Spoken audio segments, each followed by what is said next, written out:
horror films or influences you want to shout out, I want to say? So yeah, we've covered Anna Biller. We've covered... Yeah, I love Anna Biller. Yeah. My favorite, I'm going through my favorites. I think I recently also went through a moment where I decided I'm allowed to be honest about the films I love, and one of my favorite films of all time is The House Bunny, starring Anna Faris. I think, a chick flick or whatever that means is incredible, and I think that's the funniest movie of all time. So I think... Really? Yeah, I think that it is so perfectly written. Early Emma Stone too, right? Yes. It's an incredible... Kat Dennings. I didn't know she was in that. Yeah, she looks very different in it. But I think a lot of my humor has come from seeing that movie at maybe like a too early of an age, and then finally allowing myself to admit that is one of the best comedies ever made. I will take that into advisement because I still haven't gotten around to seeing that. Please do. I shall. That's your recommendation, I think, or I'll try to quicker. Thank you. And thank you so much for joining us. Yeah, of course. Thank you for having me. I'm excited to be a part of this festival. Excited to have you. Thanks. Thank you. Good.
Hello, once again, I'm Andrea Thompson, founder and director of the Film Girl Film Festival, November 13th through, you're hearing it here first, through the 20th, not the 15th, once again.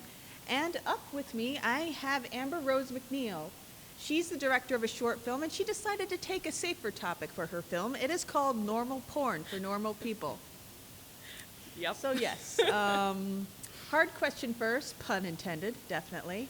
Your film is kind of about the fetishization, I finally got it out, of like violence and porn and sexuality itself as kind of embodied through porn. So it doesn't seem to be against porn itself, but rather this fetishization. I can Fetishizing. But yes. But it seems to be against that. Is that correct? Yeah, I mean, like, I'm definitely making a fairly strong comment on the way that our media, both in the US and Australia, where I'm originally from, tends to romanticize and fetishize and almost,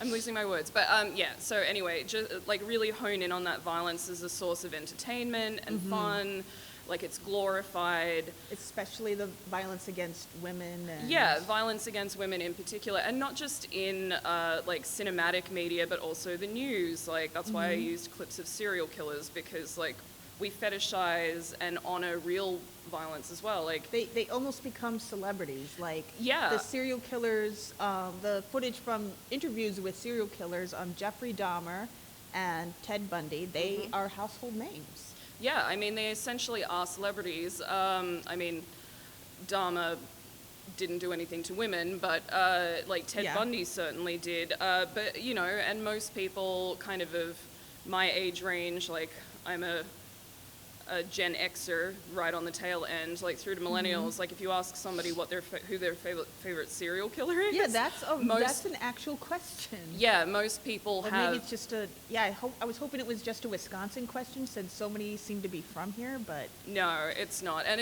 there really seems to be this detachment between real life violence, violence for entertainment, kind of like this honoring in the media of violence, and like the actual acts of violence, which is something that really bothers me. So that's one of the reasons I wanted to make that commentary.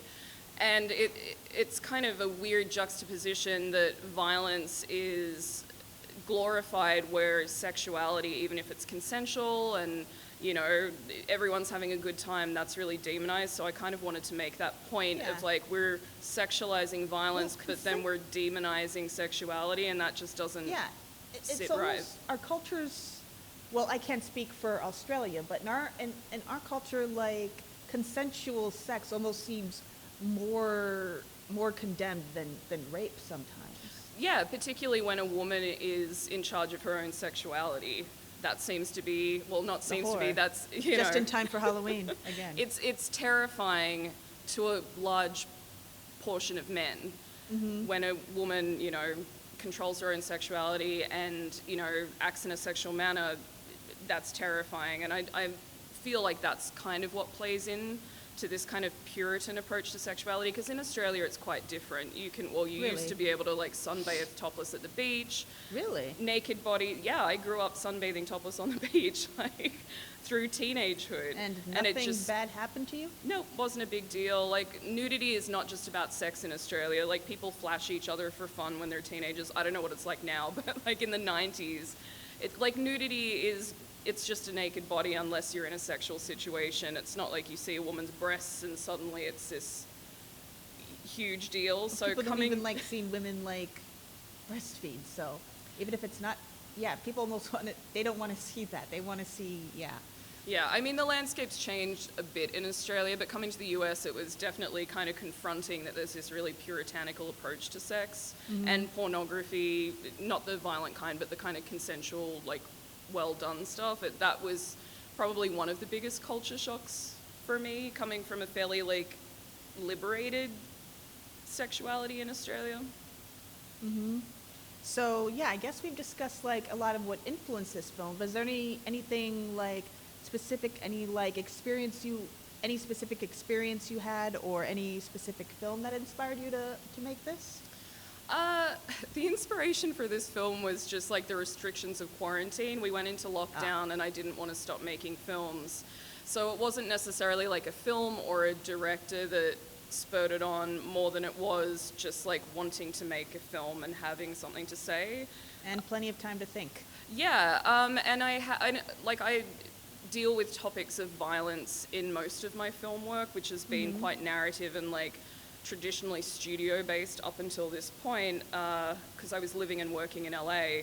I moved here and suddenly it's like, well, I have to make films on my own. How am I going to do that? And I was like maybe a month before the concept kind of like started rattling around in my brain, I'd been introduced to appropriated media.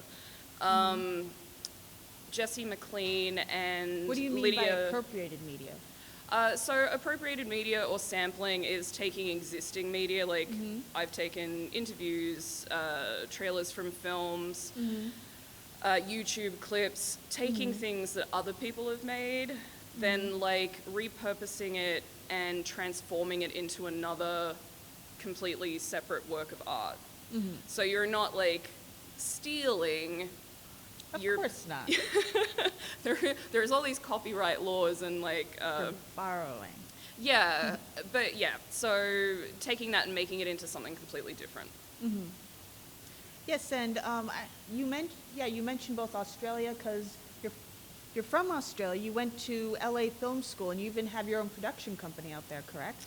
I did, yeah. So I graduated with my associates in film, and then I worked for a year. I started my own company where I was mostly doing script editing, but also consulting on productions or coming in and solving problems on productions.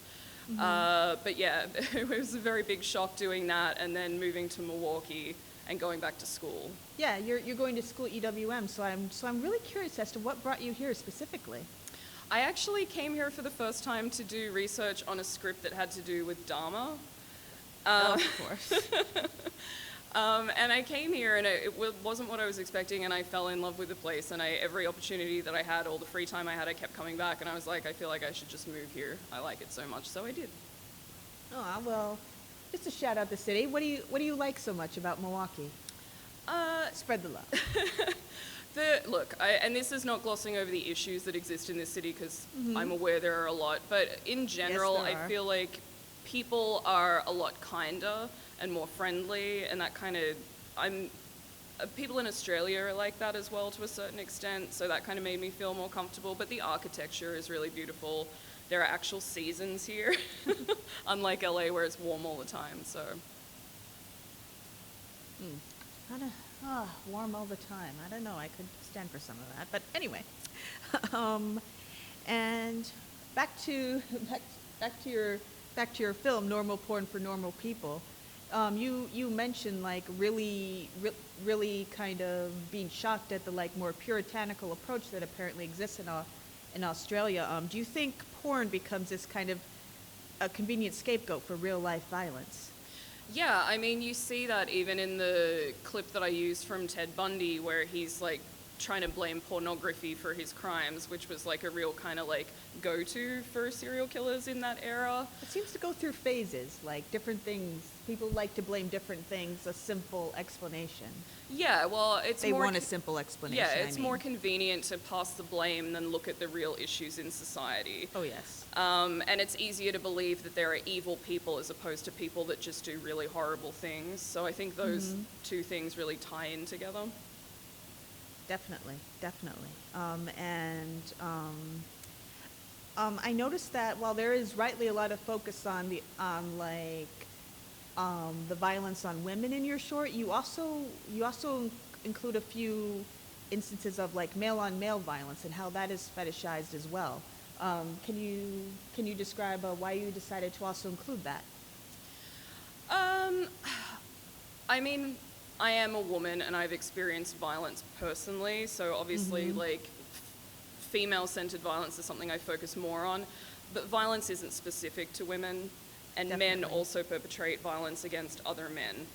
So I feel like it's important to be at least a little bit inclusive, and obviously there's violence towards like non-binary people, and I'm And going feminine from presenting. yeah, exactly. men. I'm going from a very old school binary perception, which is mostly Same. what's expressed in film and the film bits of cinema that I used. But yeah, I was trying to be at least a little bit inclusive in the format which I was working with. Well, yeah. I feel like that's a very much under-discussed phenomenon too. How men, if they are somehow perceived as like insufficiently masculine, like they do suffer violence, like and even rape on screen, and like for all the ways like rape isn't depicted well when it happens to women. It's almost never depicted, I've noticed, as a serious issue when it happens to men. It's almost always a joke. Yeah, and I think, I mean, that all stems from like traditional masculinity and how toxic being like uber masculine is. that when there are men that don't meet that, they're victims of violence, whether it be like very, whether it's microaggressions through to like actual acts of physical violence. That's something that I think needs to be discussed more, because Definitely. there are people in my life who are not as masculine as, you know, they're supposed to be, and they're constantly victims of microaggressions, like, you know, little jokes that seem harmless that really aren't.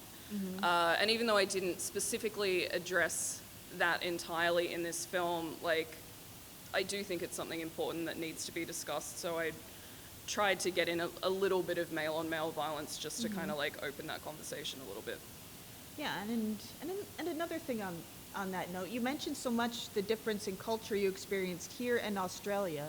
So I've noticed how toxic masculinity affects the men here and why they expect women to do the emotional work for them, partly because it seems they are not allowed to be vulnerable and really talk about anything that could make them be perceived as feminine.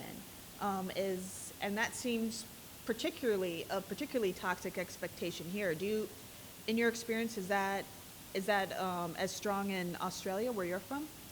Yeah, I mean, there's definitely a lot of toxic masculinity, but I think it presents in a different way, because Australians are kind of a little bit more laid back, and there's not such a big gap between the power dynamics of men and women, again, speaking purely in that binary sense.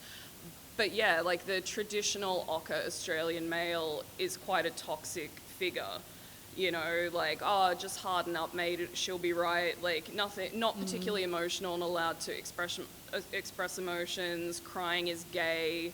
There's a lot of kind of that type of toxic masculinity in Australia. Not so much the full oppression of women that we kind of see here. Like, women shouldn't have control over their bodies and should just be in the house and should be subservient to men. It's not quite that extreme, but there's still a lot of domestic violence in Australia and toxic attitudes towards masculinity and femininity.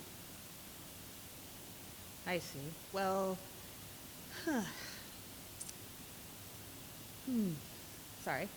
I just don't like how it seems so similar. But back to your film. Are there any specific influences? In terms of like cinematic or? Yeah, cinematic influences, I'm sorry. I mean, I took clips from a number of films that I really like. I love the horror genre. That was kind of my... Same, but so problematic. My jam. Yeah, I mean, it is. But it's important to remember that it is just art and a representation and not like somebody's true beliefs or the way they think the world should function. I used clips from Red State, directed by Kevin Smith, that a lot of people don't know he directed because it's such a departure from his usual kind of like dick and fart jokes. But yeah, that's one of my favorite horror films. I think it's so perfectly done. It's based on the Fred Phelps family and an interview one of his friends conducted with Fred Phelps before he died. And so like... Oh, for people who don't know, can you give a little background on Fred Phelps?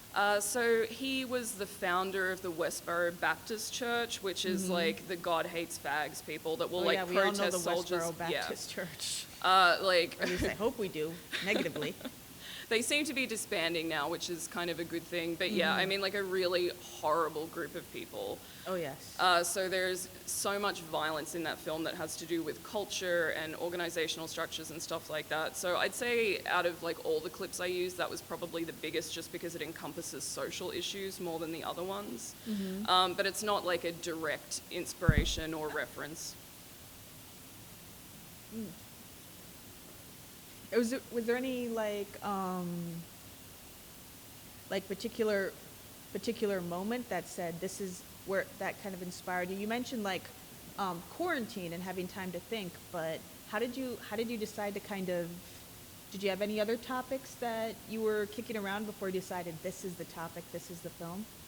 I mean, not really. I had the title for about a week in my head, which is actually from a creepypasta, like a short internet story.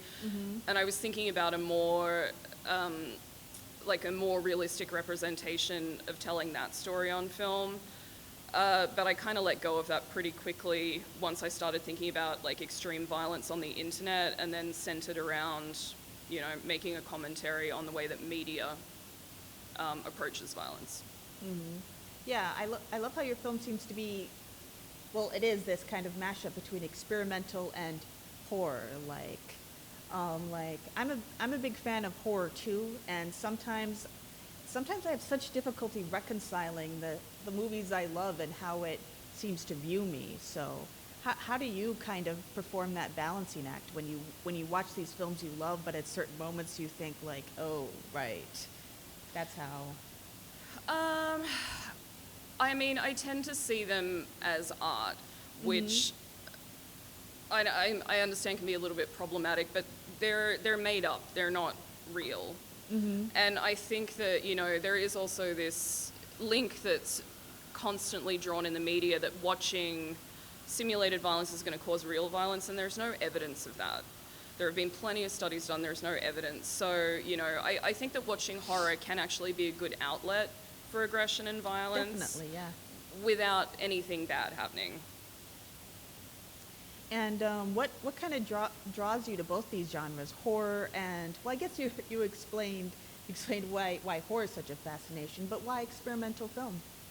I'd never really done anything with experimental film before. I grew up watching David Lynch films. I think I was 5 when I saw Blue Velvet for the first time, Oh my. which probably explains why I'm a bit of a weirdo now. But yeah, I grew up watching David Lynch. Like, I watched Twin Peaks when it originally aired on TV. Huge fan. So I guess I've always kind of had that little attachment to like weird and experimental stuff. But I'd really taken a very narrative approach for my first couple of years in film. And then when I moved to Milwaukee, I had a professor that really kind of like opened my eyes to experimental film. He has like a completely different taste in film than I do. Mine's a lot more like raw and aggressive. But just kind of like experiencing these films for the first time and seeing what you could do without that narrative structure kind of opened my eyes to how much more expressive I could be if I wasn't constrained by this like traditional type storytelling.